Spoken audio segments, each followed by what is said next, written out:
Rivalry. Nothing personal. Word of the day is rivalry. There's nothing like a good rivalry, right?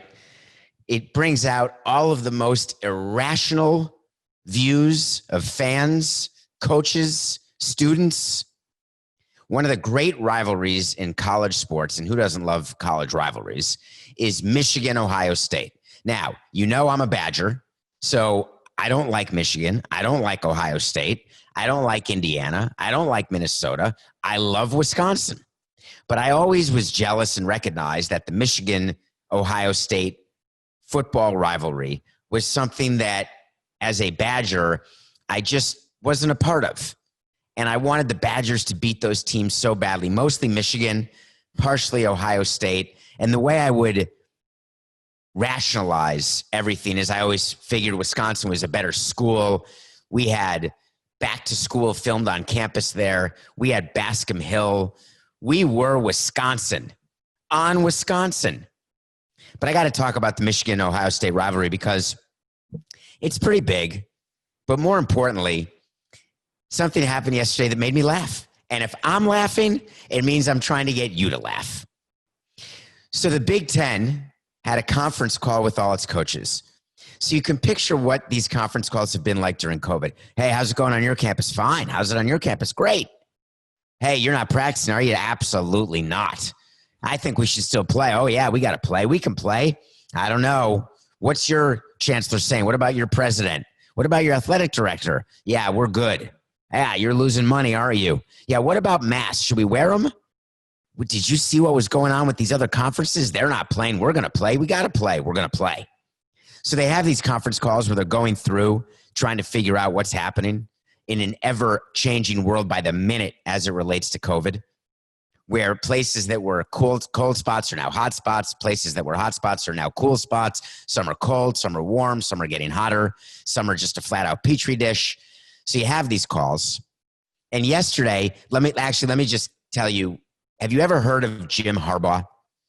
Jim Harbaugh is the coach of the Michigan Wolverines, the head coach. Then you've got Ohio State, coached by a man named Ryan Day. Ryan Day, in 2020, I think it'll be his second full season. I think he coached for a few games in 18. Jim Harbaugh has been at Michigan for several years. Remember, he used to be in the NFL. His brother, John Harbaugh, is the coach of the Baltimore Ravens. And so I think there was a Super Bowl. It was brother against brother at some point. And they had this amazing Super Bowl where they interviewed the mother and she didn't know who to root for. Remember all that? Anyway, so Jim Harbaugh is this fiery guy who I had thought was not going to keep his job because Michigan had such a hard time winning. They had not beaten Ohio State University. They haven't beaten them under Jim Harbaugh one time. And frankly, you can lose every other game if you're the Wolverines coach. But if you beat OSU, you're going to be the most popular guy in town. Michigan has only beaten OSU once since 2004. I think Ohio State's won like 8 straight. Michigan, their football team has only, I think their last championship, Coco was telling me before the show, was 1997, which for Marlins fans may seem like yesterday or forever ago. We know Ohio State won the championship back in 2014. So obviously they've just had a more successful program. They've been in the college football playoff a couple times where Michigan is not. Yada, yada, yada. It's a rivalry, but it's one of those rivalries. As a Knick fan, I used to call the Knicks and the Bulls, a big-time rivalry back in the 90s. But if I were a Bulls fan, and I've spoken to many Bulls fans, the Knicks were not a rival because we could never beat them. So rivalry to me is when you're locking horns, you're having competitive games, and you're back and forth, you're winning, you're losing, you're winning, you're making adjustments, and you're at them. That's a rivalry. This is called a one-way ass kicking. So they're on the call. I guess, by the way, Coca, if I'm going to take that position, how can the word of the day be rivalry? But I digress. So they're on the call. And you know how Bill Belichick does certain things as coach of the Patriots where he sets you up, He'll show you a formation or call a play during the preseason, and then he'll do it that same way the entire season, and you'll scout him, and you'll be ready for that when they go into that formation. And come playoffs, he'll use the same formation, do something totally different. He sets you up. So when you're in a rivalry and you're a really good coach, that's what you do. Jim Harbaugh is on the call, and here's what he did. In front of everyone, all the other coaches of the Big Ten, he said, and by the way, not relevant at all to what was going on during the call. He said, excuse me. I just would like to say that it's not very fair that you, Ohio State, were having one of your coaches, like your linebackers coach, do on-field instruction to your linebackers. I saw that photo on the social Google. Now, why would Jim Harbaugh be alleging this in such a quote-unquote public way on a call? If you are trying to set up Ohio State, you take note of what they did wrong, you write a letter to the Big Ten Conference, maybe to the NCAA, and you allege wrongdoing at a moment when there could be an impact, like a suspended coach, a suspended player, a fine, something that would interrupt their mojo as they're getting ready for a big game. You don't waste that bullet on a phone call that is generally COVID related. But Ryan Day, bless his soul, responded by saying on the call, hey, Jim, how about I worry about my team and you worry about yours? That is the sound of a man who is being dismissive of someone who he does not consider a rival. He wasn't apologizing. He wasn't saying, I'm going to look into it. He wasn't saying that it happened. He wasn't saying it didn't happen. He wasn't acknowledging the fact that today, Friday, August 7th, 2020, is the first day that you're allowed on-field instruction in college football. He then, after the call, said, we're going to look into that. GMAB, right? You know what that means. Give me a break. If Pete Alonso were here, he'd say GMAFB. Hopefully people got that, Coca. Anyway, so the call ends. Ryan Day goes into a team meeting, and in the team meeting, Ryan Day tells his players, I hope there's a mercy rule in college football this year because we're going to hang 100 on them, referring to Michigan. That, of course, leaked to the media, and that is what we call in the business straight B squared. Straight blackboard / bulletin board material. B squared M. We would talk to our managers actually about bulletin board material. I spent time talking to players about bulletin board material. I want to ask rhetorically, because the studio audience is not here because of COVID, what is the actual impact of bulletin board material? We watched The Last Dance with Michael Jordan. Michael Jordan would make up bulletin board material. He'd pretend that George Karl was shunning him, or Gary Payton said something wrong, or he would make up something to get himself motivated. Bulletin board material is something that when you say something, you are poking the bear, and you never want to poke the bear in sports. If you're Ohio State and you've won as often as you have, 8 in a row, why would you ever poke the bear unless you thought the bear was a squirrel? And poking the squirrel means nothing. You can play with the squirrel all you want, and there's nothing the squirrel can do because you're a big bad wolf. So the cockiness that Ohio State is showing is fascinating to me, and it's the type of cockiness that can only come with repeated winning. And that's something that I never had through 18 years in sports. I had sporadic winning, some of the greatest winning of all time, including a ring. But I never had the Bulls type of domination. Never was dominated. The closest we came is what we did to the Mets in 07-08, I think, stopping them from making the playoffs. The Marlins did. We had a time when we couldn't beat the Phillies when they had Jamie Moyer. Then we had a time when we couldn't lose to the Phillies later on. So there's just a lot of back and forth winning and losing that happens. And sometimes players say things, especially with social media. Sometimes managers say things. And you would go down and talk to the players and you'd say, what's the purpose of that? Tell me what was in your mind when you said it. And more often than not, it was unintentional bulletin board material. And I always said, if you're going to do it in a way that has purpose, meaning, and timing. Don't do it by accident.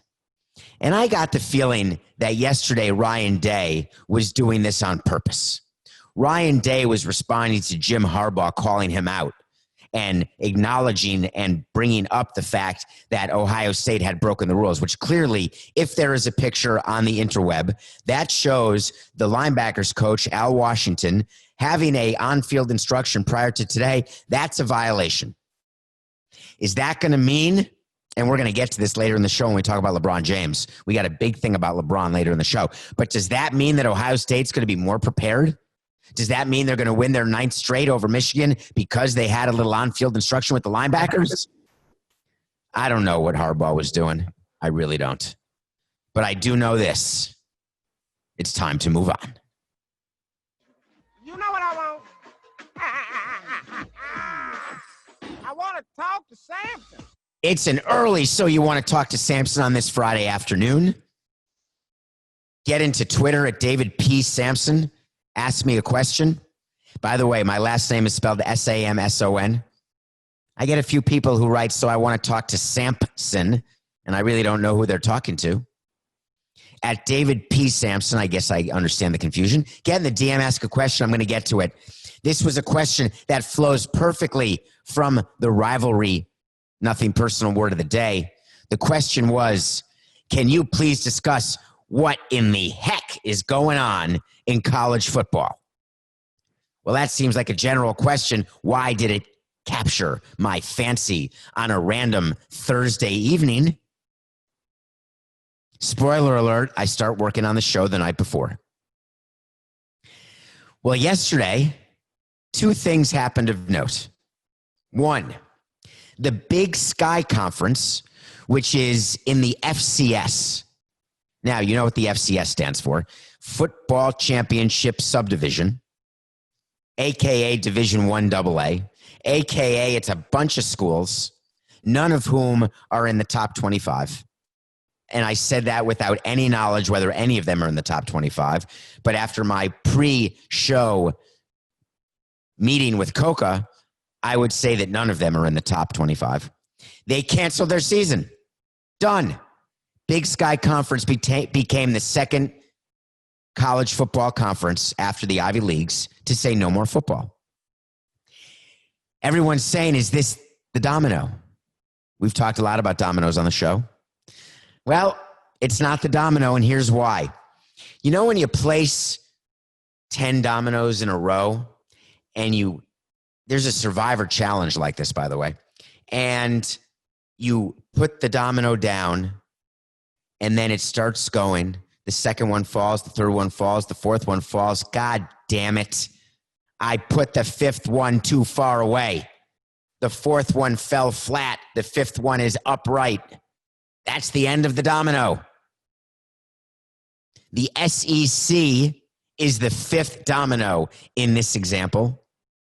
Not only are they playing, as of today, of course, but they announced their health and safety protocols, and they announced considerations that they will undertake when deciding whether to discontinue a game. That's the new word.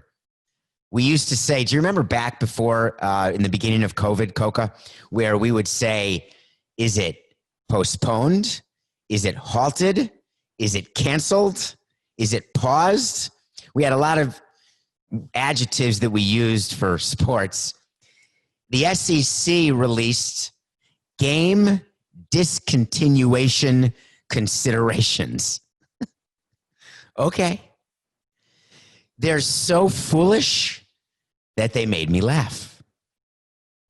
Here's one way that they will consider to discontinue games. If there's a campus-wide or local community positivity test rate that is considered unsafe by local public health officials. All right, everybody, keep calm. I got to make a phone call right now. I'm going to call a local public health official.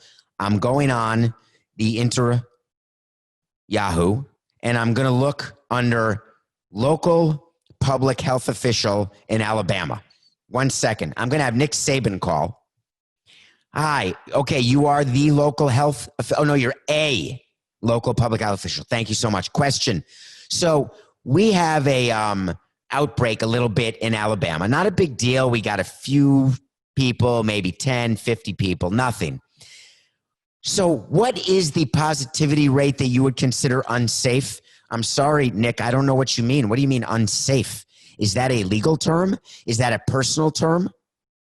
Do you want me to tell you what we have as a positivity rate and then you decide whether it's unsafe? Do you want to tell me the positivity rate and I'll decide whether it's unsafe? Or should we get together and talk about what we think a positivity rate should be that is then unsafe? Because if your positivity rate is 8.4, then I'm sure as hell going to tell you that a unsafe positivity rate is higher than 8.4. And if your positivity rate is 20.1, I'm going to tell you no problem. I think it's 25%. So wink, wink, wink. I'm winking on YouTube right now on Nothing Personal with David Samson channel, which thank you for subscribing. Winking, I'm winking. 22%, 8%, 4%. Hike, Omaha, hike, ha! We got another consideration. This is a good one. Inability to isolate new positive cases. We're not able to do it. I'm sorry. Discontinue the game. We can't do it. We have an inability to isolate new positive cases. Or quarantining high-risk contacts of cases of university students. The inability to quarantine high-risk contacts of cases of university students. What in the HE double hockey sticks does that mean? We don't actually have the ability? Get a hotel, leave the rooms open. When someone tests positive, do the contact tracing and stick them in the hotel room. That's a quarantine. You want to shut this shit down? That's what you do. Nah, there's an inability. Don't worry, though. The SEC has other rules. You have to wear masks or gaiters and try to cover your nose. You're asking me what's going on in college football? I'm going to answer that question for you. What's going on is the conferences that use football to fund themselves, their coaches, their programs, and the good feeling in their community, they're playing football. The conferences that are being responsible and don't count on football in that way economically, they're being responsible. Am I accusing the SEC of being irresponsible? I'm the one who tells you I am about business. But don't pretend that it's about anything but that. Don't pretend that you're taking into account the personal well-being of all of your student athletes. Don't do it. I don't want to hear it. I don't want to hear it. I'm sick of it on a Friday. Don't give me a press release of 15 things that are written so poorly it makes me want to vomit. Thinking we're a bunch of idiots when we look at it. Oh, they're doing everything they can. Look at this. They've got game discontinuation considerations. Makes me sick. I'm happy they're going to play football. I'm not rooting for them not to play, but be transparent. Say, listen, we're playing. We're going to do everything we can to be safe. We're not going to stop games unless we are absolutely told to by the federal government with the National Guard. I need to calm down.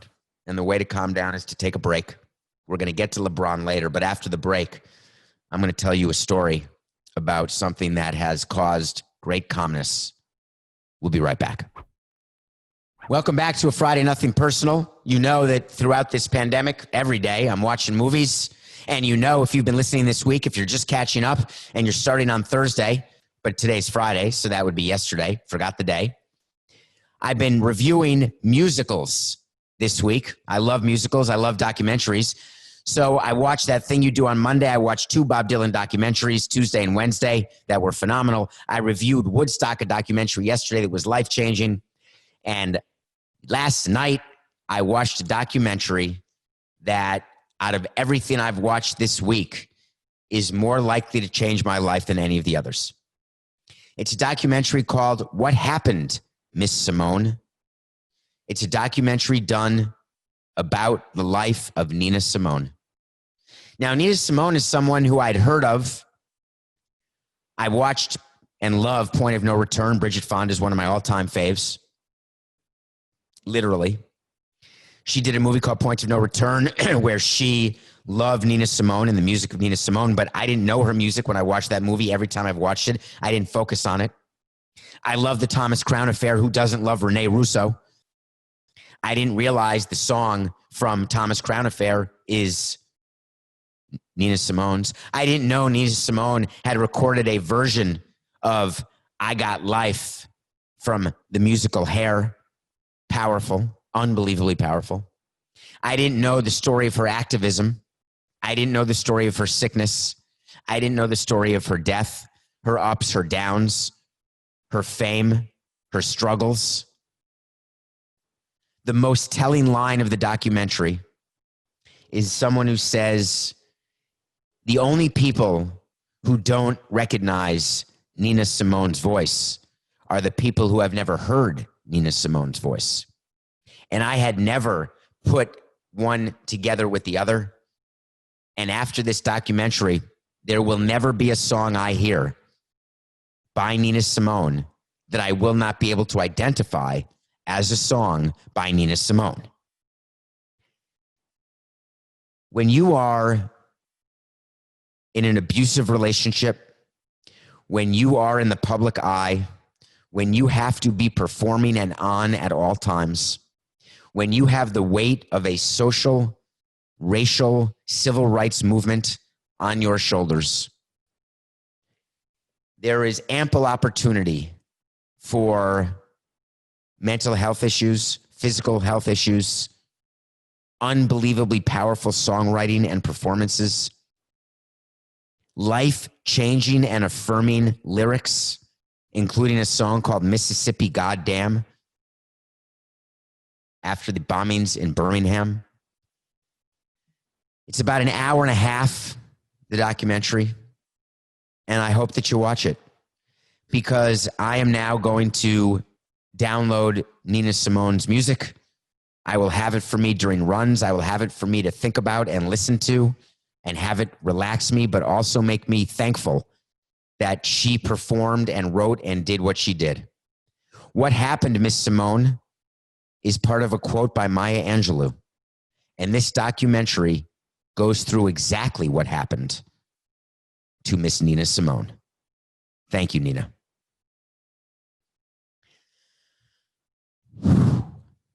Okay, I'm going to fight with Coke about something, and I'd like you all to settle it, please. I think I've explained, if you're listening to this and subscribing on Apple or wherever you download your podcast, Spotify, Stitcher, thank you. Subscribe, watch, tell your friends. I do a pick of the day. It's called the Nothing Personal Pick of the Day.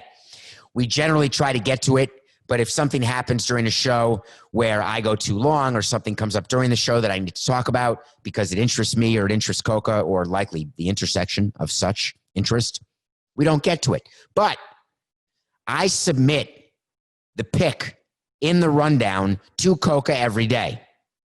You know I'm 3-5 because Max Scherzer left the game against the Mets 2 days ago, and I lost that pick.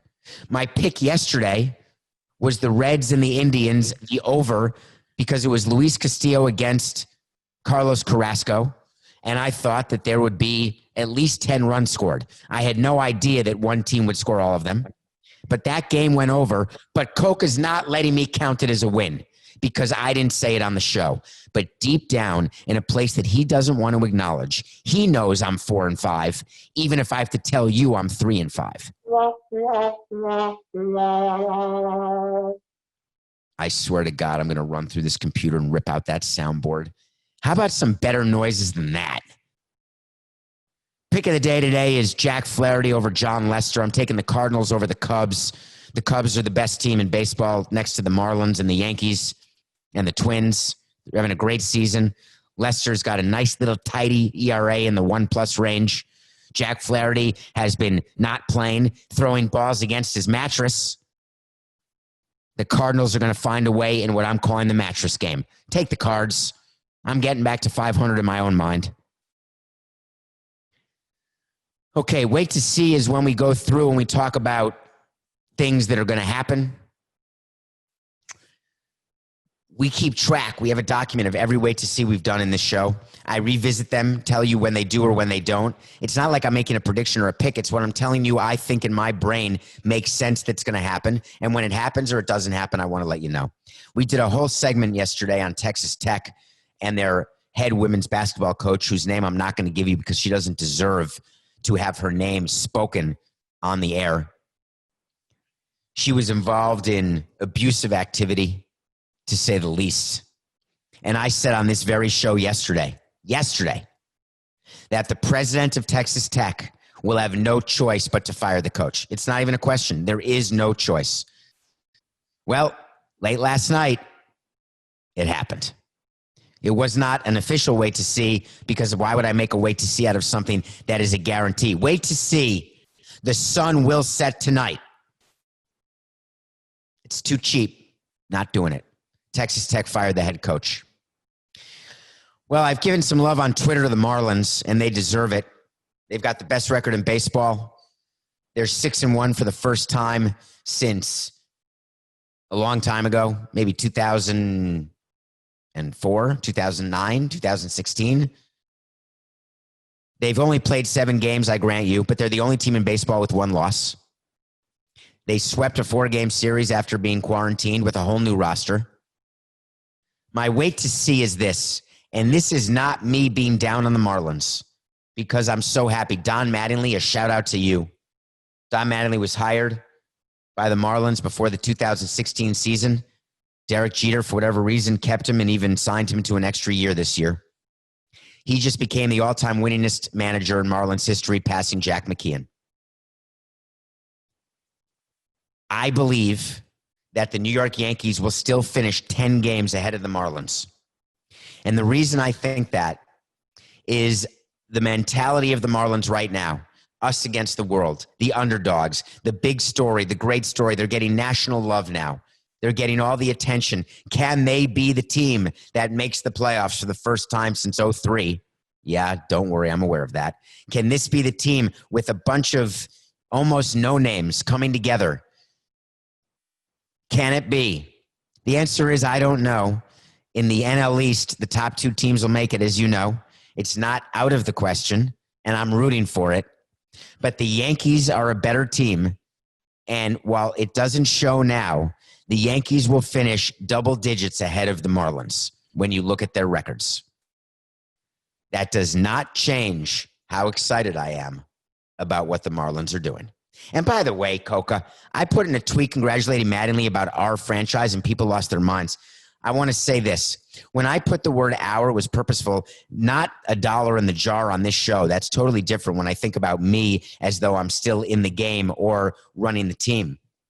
When I say our franchise, it's the same way the Yankees are your franchise if you're a New Yorker and you like the Yankees. I always viewed a sports team as a collective. It's our team. At least that's what fans would tell me all the time. So the minute I use our, people are all over my ass. All right, it's your team. All right, I'm moving on to LeBron as I promised I would. This week we delivered some extra content. You had an extra bonus Samson sit-down with a writer for The Athletic. His name was Joe Varden. It was about a half-hour show a couple days ago. And the reason why we wanted him on the show is that he is a writer for the NBA. But above that, he is in the bubble. So we did a whole show about what it is like to be in the bubble, what's going on in the bubble. And above that, he also happens to be LeBron's guy. Now, I don't mean it's his assistant, meaning It's like Pedro Gomez with Barry Bonds back in the day. Do you remember that? It's when you are a writer or reporter, you get assigned to somebody and you basically follow them around. So Joe Vardon was with LeBron covering him when he was in Cleveland. He's now covering LeBron in LA. He is a LeBron aficionado, and he wrote an article and he gave an interview, got an interview with LeBron, and LeBron answered a question very strangely. The Lakers have not been doing well in the bubble, as you all may know. LeBron actually sat out last night, and I believe they lost to I don't know. Was it the Rockets, 113-97? And if I have that right by memory, I'd be a little surprised because I don't think that's right. It was the Rockets. That's hard to imagine, Coca. Was the final score 113-97 by chance? Because if so, I think we should just stop the show. It really was. Okay. That shows you where my head is. So LeBron was asked about the offense, which has stumbled, and there have been a lot of high-scoring games in the NBA, and asked why it was stumbled. And LeBron gave what can only be characterized as a very strange answer. He agreed that he and the Lakers were looking for a rhythm on offense, but then he said, quote, "It's just some things that you can't control that's here that I really don't want to talk about. That's off the floor." And then left it at that. I immediately started thinking about, does he have an issue with his first-year coach, Frank Vogel? Is there an issue with J.R. Smith back on the team? He's got Dion Waiters on the team. Remember Dion Waiters from the Heat? The guy who passed out from taking the entire bag of edibles instead of just one? Had to be hospitalized? Is it possible that Dion and J.R. are combining to make it impossible for LeBron? Is LeBron upset with the pending free agency of Anthony Davis? Is LeBron missing his family? Is LeBron having issues because he's got his cell phone when he normally wouldn't heading into the playoffs? What about the illegal practices that LeBron purportedly held in Los Angeles during COVID? Does that turn out that they're not helpful, that they were helpful, that he thought they'd be helpful, that they used to be helpful, they were helpful, but now they're not helpful? Did he think that that would lead to a better rhythm, and then once they got in the bubble, there is no rhythm? Is he upset about something going on in the bubble? Is it the food at Disney? Is it the fact that he has to wear a mask? Is it the fact that he has nowhere to go? Is it the fact that he can't be with his teammates the way he wants to be? What could be going on off the floor that would cause this to happen? We talked to Joe, and Joe told us in the show about the pressure that LeBron is under. We've said on this show that LeBron has done the opposite of what Jordan did when Jordan was the greatest player, of which, to me, Jordan still is. Jordan stayed away from politics. Jordan stayed away from taking positions. LeBron's done the opposite, and I give him credit. He's been a go-to voice during this time of incredible social unrest. He is trying to effectuate change and also chasing the ghost of Kobe Bryant and the number 6 associated with Michael Jordan. All of those things are happening right now. And there is an opponent of LeBron James that he may finally realize that he won't be able to beat. It's the undefeated opponent that you and I refer to as Father Time. There are athletes who try to defeat that opponent. Tom Brady, Ichiro, Tom Dempsey. He was an old kicker, I think, in football. I don't know. I literally have no idea why that name just came into my head. Kareem Abdul-Jabbar played late into his 40s. Every single player, Julio Franco, baseball, I think he played into his 70s. That's a joke. He played until his 40s, maybe 50s. Except, who knows? Playing basketball at an advanced age is very difficult.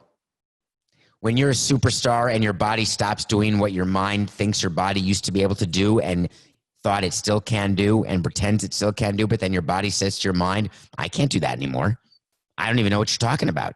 You expect me to thread that needle and to have a burst of speed to get past these 3 7-foot defenders and sky on my knees to a one-handed dunk 4 feet above the rim?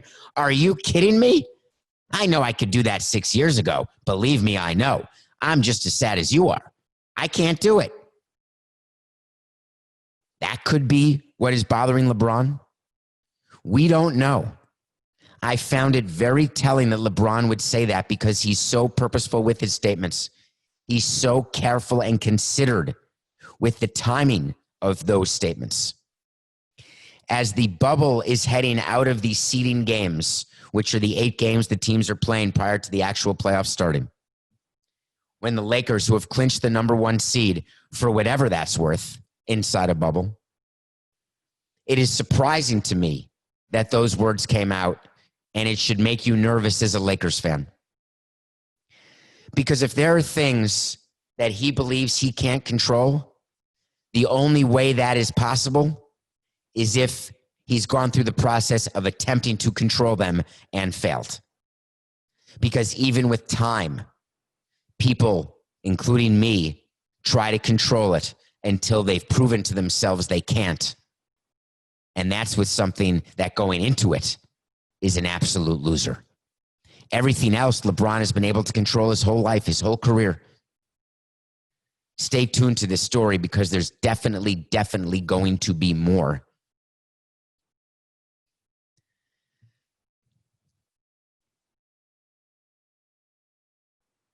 I got a correction.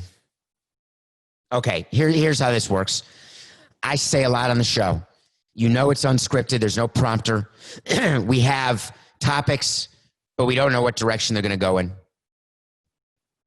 I said Shohei Ohtani when he hurt his forearm and was going to hit and not pitch for the rest of the year.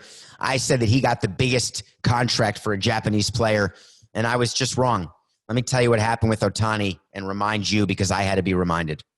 Number one, the posting fee that the Angels paid to have the right to negotiate a deal with Shohei Ohtani was $20 million. That was the maximum allowed at the time, still allowed after the rules changed, so there would not be another Dice K situation where a team would spend $50 million and then sign the player for $50 million and basically not enable any of the low revenue teams to have a chance at these great players from Japan. The Red Sox did that. Ironically, Dice K was an absolute bust. Can we call Dice K a bust? I think we can. So Ohtani, his team in Japan got $20 million, not the biggest posting fee. The signing bonus that Ohtani got was only $2.3 million. Do you remember there is now, and I had just forgotten, there is a cap on international signing bonuses. And the Angels had freed up all this money, and they offered him $2.3 million.